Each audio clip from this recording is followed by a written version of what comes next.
बड़े ही प्रतापी थे। अपने पुत्रों को बहुत सुंदर उपदेश देते थे और 100 पुत्र उनके थे। सबसे ज्येष्ठ पुत्र भरत को राज्य देकर के वो चले गए वन को, और भरत ने भी बाद में अपने पुत्र को राज्य देकर के वन को चले गए। एक मृग में आसक्त होने पर उनको पुनः मृग योनि मिली और उस मृग योनि से छुटकारा छोड़ पाकर के तीसरे में वो फिर ब्राह्मण के घर में जन्म लिया, जिनका नाम जड़ भरत रहा। रास्ते में रहुगढ़ मिला, रहुगढ़ के पालकी में लग गए। रहुगढ़ को बहुत सुंदर उपदेश दिया है, आज तक बोले नहीं है किंतु रहुगढ़ को बहुत सुंदर उपदेश दिया। अरे रहुगढ़ ने कहा था कि क्योंकि संतों का चाल अलग ही होता है, देखते संत तो थोड़ा दूर पर देख करके चलते हैं ताकि अपने पैर के नीचे कोई कीट ना आए। तो चींटियों के कतार देखते वो उछल गए तो रहुगढ़ के सर पालकी में टकरा गया। बहुत ऐसे चल रहा है, बड़ा थका है ऐसा लग रहा है, मैं ऐसे छोड़ने वाला नहीं। प्रमत्तस्य करो में चिकित्सा, अरे तो प्रमत्त मत वाले तेरी चिकित्सा करूंगा। संत ने सोचा यदि मैं नहीं बोलूंगा तो ये बोलता जाएगा। देखो एक बात याद रखना, आज जड़ भरत ने सोचा कि यदि मैं नहीं बोलूंगा तो ये बोलता जाएगा और मेरा अपमान करता ही जाएगा। मेरा अपमान करने से मुझे तो कुछ नहीं होगा। देखो संतों को कुछ नहीं होता है, वो देह से ऊपर होते। एक कथा चल रही थी तो कथा में कोई बात ऐसी हो गई होगी, वो एक माई थी, उसको बड़ा बुरा लगा। होता है ना कभी कभी, हम कहते थे बुढ़ी माई बड़ी कंजूस थी, वो सड़े हुए केले लाती थी। उसमें अच्छा है आप लोग को बहुत अच्छे, किसी ने गुस्सा नहीं दिखाया मेरे को, नहीं तो कोई कोई उधर तो नाराज होती। डाला जाएगा, जो आए हुए अतिथि को टेढ़ी नजर से देखता है उसको वक्रतुंड नाम के नगर में डाला जाता है। वज्रतुंड वहाँ कौवे उसके आंख निकाल निकाल के खा जाते हैं।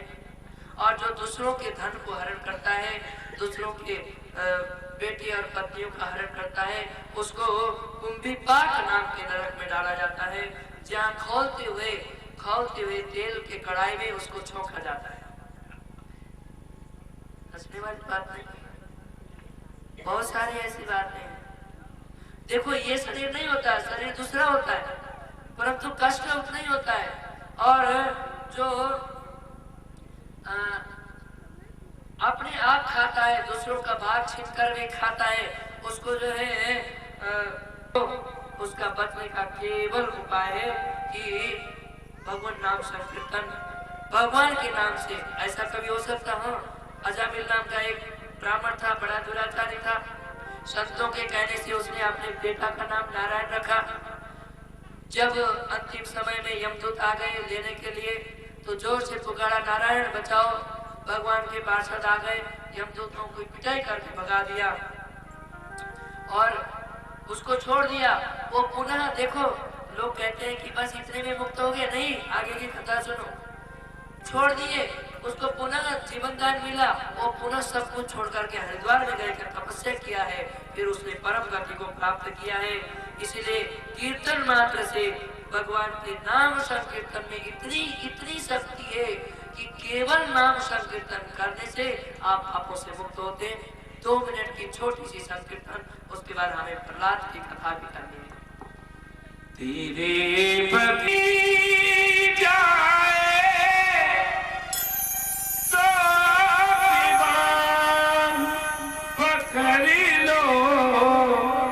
तो कोई बात बने, तेरे बच्चे सबरिया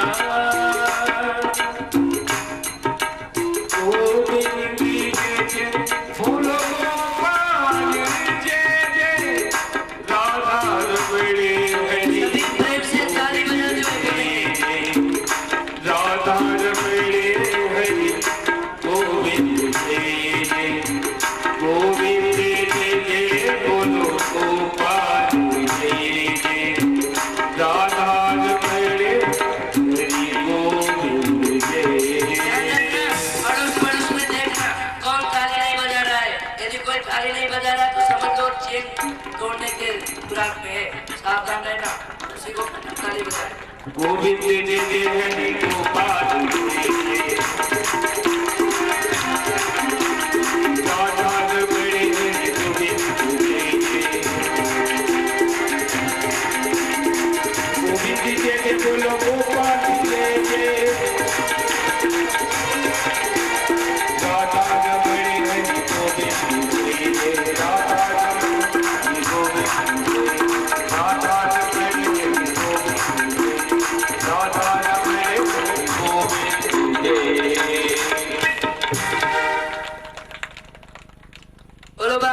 बिहारी लाल की जय।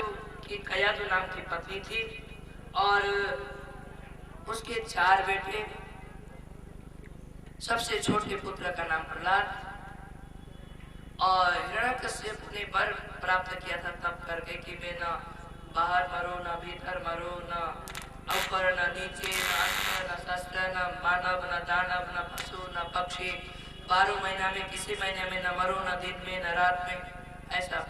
अब वो ब्रह्मा से जब वर प्राप्त किया तो सोच लिया कि मैं तो अमर हो गया। अब सभी देवताओं को, ब्राह्मणों को सताने लगा। किंतु कौतुक देखो, भगवान ने ऐसी कृपा की कि उसी के घर में भक्त पैदा हो गया। बोलो जय श्री कृष्ण। तो प्रहलाद सबसे छोटे प्रहलाद है बेटा। और उनकी स्थिति क्या है?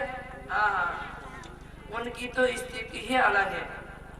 नोद्विग्न चित्तो विसरेषु स्त्रियः। दैत्यों के बेटा होने के बाद भी उनका चित्त परम शांत है, उद्वेग नहीं है और कोई व्यसन नहीं है। आजकल व्यक्ति 99% व्यक्ति व्यसन, कोई न कोई लत उसको, कोई न कोई व्यसन उसको है। किंतु ये असुर बालक होने पर भी कोई व्यसन नहीं है। और ब्राह्मण के परम भक्त, संतों के परम भक्त, भक्तों के परम भक्त। और उनकी स्थिति क्या थी? हमेशा लीन रहते अपने आप।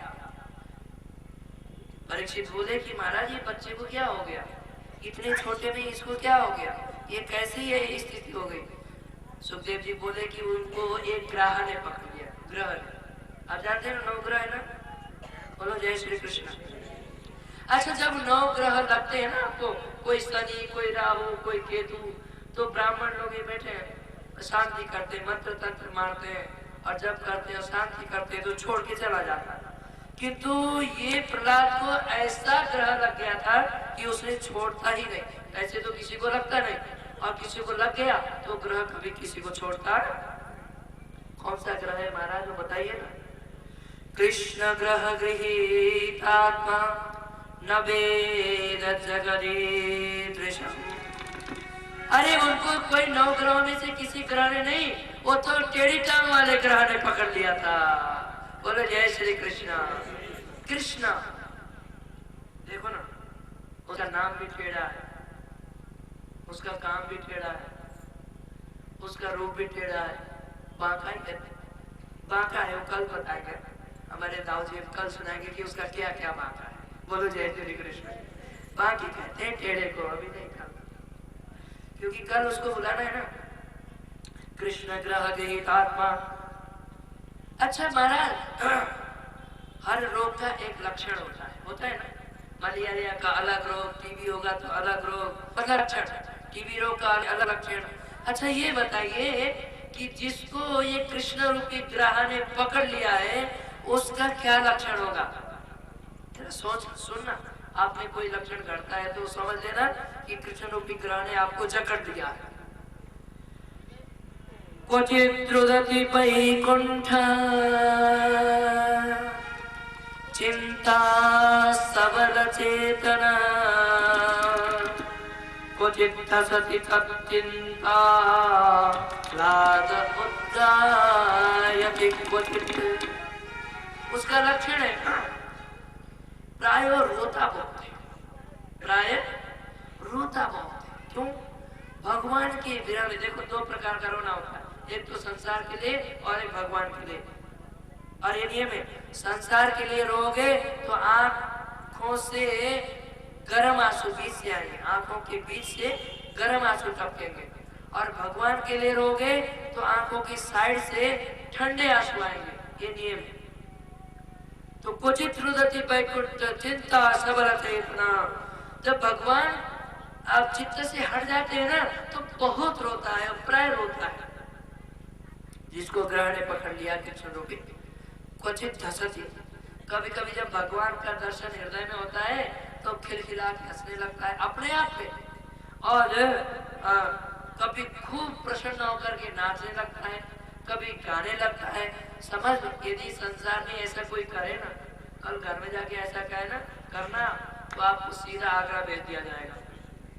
आगरा से भी वो बरेली में शायद आजकल तो वो वहाँ पागल खाने बाबा जी हो गए, इसको करंट लगाओ ले जाते, तो समझ लो संसार के दृष्टि में वो पागल हो जाता है। ये स्थिति देखी तो हिरण्यकश्यप ने सोचा कि अभी तो छोटा ही है, गुरुकुल में जाएगा तो सब ठीक हो जाएगा। गुरुकुल में लगा दिया हिरण्यकश्यप ने और जो है तो इनके ऊपर तो कोई और ही रंग चढ़ा हुआ था। गुरुजी आपने पाठ पढ़ाते और आपने ये तो हरि कीर्तन में मस्त हो, ये तो पहले से पढ़ा इनके रंग का तो कोई रंग तो पहले चढ़ा हुआ पक्का रंग। काला रंग के ऊपर आप कोई भी रंग चढ़ा सकते हैं क्या? काला रंग हो पक्का, कोई रंग नहीं चढ़ा सकता। यदि वस्त्र सफेद हो तो जैसा मर्जी चढ़ा लो, किंतु एक बार उस वस्त्र में कोई पक्का रंग चढ़ गया तो फिर वो चढ़ने वाला। और काला रंग तो विशेष है भैया, काला रंग न छूटेगा न दूसरे रंग को चढ़ने देगा, है ना। और हमारे एक क्या है, कृष्ण। कृष्ण का अर्थ क्या है, बोलो ना। काला, अरे श्याम, श्याम तो इसीलिए कहते हैं उसको सुंदर हो जाए, इसीलिए क्योंकि काला होने पर भी सुंदर है ना, इसीलिए थोड़ा काला कहते थोड़ा खराब लगता है, इसीलिए श्याम कह दिया। परंतु श्याम का भी अर्थ काला है, सांवला कह दिया, सांवला का अर्थ काला है। कृष्ण, कृष्ण का अर्थ भी काला है। तो काला ग्रह का रंग चढ़ा हुआ था, इसीलिए ये पढ़ते जरूर किंतु ग्रहण नहीं करते। 6 महीने बाद प्रहलाद जी घर आ गए और हिरण्यकश्यप ने बड़े प्रेम से पूछा, बेटा तुमने 6 महीने में क्या क्या पढ़ा? बड़े सुंदर ढंग से बैठा करके पूछा। तो कहा, पिताजी 6 महीने मैंने एक ही अच्छी पाठ पढ़ी। क्या पढ़ा बेटा? बड़ा गोद में लेकर के और प्रेम से। अच्छा पिताजी सुनो, तत्साधु मन्ये सुरवर्य देहिनां सदा समुद्विग्न धियामतग्रः हेत्वात्मपातं गृहमन्तकूपं वनं गतो यत् हरिमाश्रयेत वनं गतो यत् हरिमाश्रयेत। तत्साधु मन्ये, मैंने अच्छी बात तो यही पढ़ी कि पिताजी ये असत गृहस्थ में रह करके, असत संसार में रह करके व्यक्ति उद्विग्न हो जाता है, वो अपने लक्ष्य को नहीं जान पाता है। इसलिए हित्वात्मपातं गृहमन्धकोपम, बड़ा सुंदर उपदेश दिया। दृष्टांत कैसे दिया कि जैसे कोई व्यक्ति अंधे कुएं में गिर जाए तो उसका बचने का कोई उपाय नहीं होता। अंधा कुआं क्या होता जानते हैं आप लोग? बोलिए। एक तो कुआं होता है, अरे प्रहलाद बोलते हैं, जय हो भगवान, सत्य बात कहने वाले को कहते हैं बुद्धि खराब हो गई, परंतु बहुत शाम दाम दंड में दिखाया कि तो प्रहलाद ने कहा, देखो गुरुजी साफ साफ कह देता हूँ, तुम अपना काम करो, मैं अपना काम करूंगा। यदि मेरे काम में कोई दखल अंदाजी करी तो मैं जाके पिताजी को कह दूंगा कि भजन करना गुरुजी ने सिखाई है, और तुम्हारे फिर पिताजी खबर लेंगे मैं कुछ नहीं जानता। अब तो बेचारे डर गए। कृत्या का आह्वान भी किया था मारने के लिए, किंतु कृत्या वापस हो गई और गुरुजी को ही मार दिया। फिर प्रहलाद ने अपने भक्ति के प्रभाव से गुरुजी को भी जीवित किया। भक्ति में इतनी शक्ति है, मृत व्यक्ति को भी जीवित कर दे भैया, इसलिए भक्ति करो भगवान की। अब तो जो है प्रहलाद अपना काम पढ़ते किंतु ग्रहण नहीं करते, गुरुजी के अलग बैठ के हरिनाम संकीर्तन करते। एक दिन तो गुरुजी यजमानी करे, एक दिन जो है फिर दोबारा ले आए तो फिर पूछा है कि क्या तुमने पढ़ा? अब के बाद नवदा भक्ति बताई, क्रोधित हो गया, मारने के बहुत उपाय किया गया। प्रहलाद को हाथियों के पैर में कुचलाया गया, पहाड़ों के शिखर से फेंका गया, किंतु सब कुछ करते हुए भी भगवान को जो है ना, भगवान को भूलते नहीं। हम क्या है, भगवान को भूल जाते हैं, संसार को याद करते हैं, सब हो रहा है, किंतु प्रहलाद देखो मस्ती से भगवान के नाम संकीर्तन करते हैं। हरि शरणम हरि शरणम हरि शरणम हरि शरणम हरि हरि शरणं हरि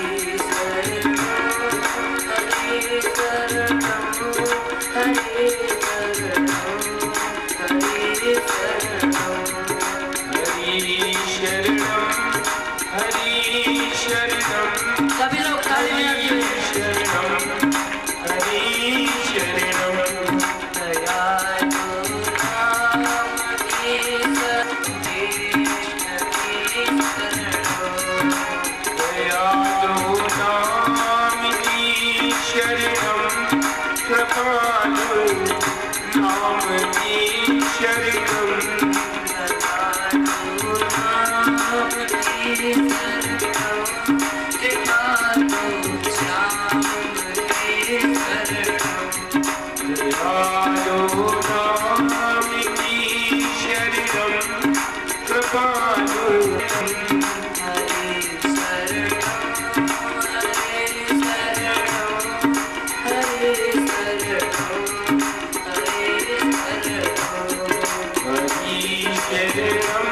हरि शरणं हरि शरणं हरि शरणं हरि मेरे गुरु जी हैं नारद जी।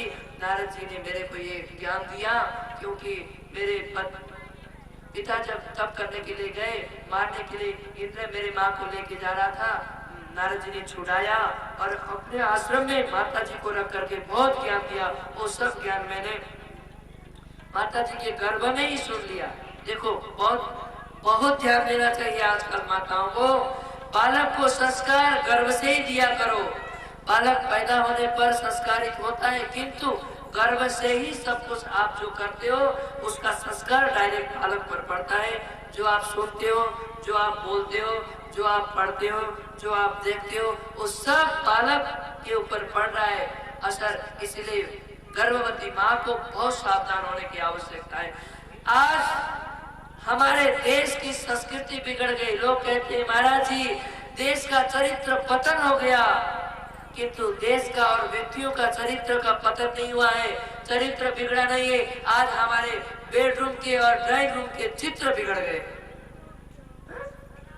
घर के चित्र बिगड़ गए हैं, इसलिए चरित्र बिगड़ गया है। यदि चरित्र सुधारना चाहते हो तो अपने रूम का चित्र ठीक कराइए। जो नंगे और अश्लील चित्र लगाए रखे उसको आज ही जाके फेंक दीजिए और उस जगह में संत जी का फोटो लगाइए, भगवान शंकराचार्य का फोटो लगाइए, भगवान कृष्ण का फोटो लगाइए, बड़े बड़े संतों का, रामानुजाचार्य का फोटो लगाइए। देखिए आपके घर में कैसे संस्कार और चरित्र बन जाता है। चित्र को सुधारने की आवश्यकता है, चरित्र स्वयं ही सुधर जाता है भैया। जब आप बड़े बड़े संतों की, शिवाजी महाराज के और गुरु गोविंद सिंह के चित्र लगाओगे, कोई गर्भवती माता जब देखेगी, आहा ये कौन है, ये कौन दिव्य आत्मा है, इसकी माँ कौन है, कितने धन्य है इसकी माँ, कौन सी इसने पुण्य किया होगा, इसकी माँ ने ऐसा पुत्र को जन्म दिया। आज सदियों तक इसको लोग मानते हैं। आहा ऐसे दिव्य आत्मा मेरे गर्भ में भी आ जाए। माता ऐसा कह करके दिव्य आत्मा का आह्वान करती है अपने गर्भ में, तो उसके गर्भ से कोई भक्त, कोई देश का भक्त, कोई भगवान का भक्त ऐसा प्रकट होगा। इसलिए आपको ये आवश्यकता है, अपने घर से अश्लील चित्र हटाइए कृपया। मैं आप लोग से हाथ जोड़ के प्रार्थना करता हूँ, व्यास गद्दी से प्रार्थना करता हूँ कि आज ही जा करके आप मेरा कहना माने, अपने घर में जितने अश्लील चित्र हैं उनको हटा दें और उनकी जगह में भगवान और संत और हमारे शहीदों का फोटो लगाइए। देखिए आप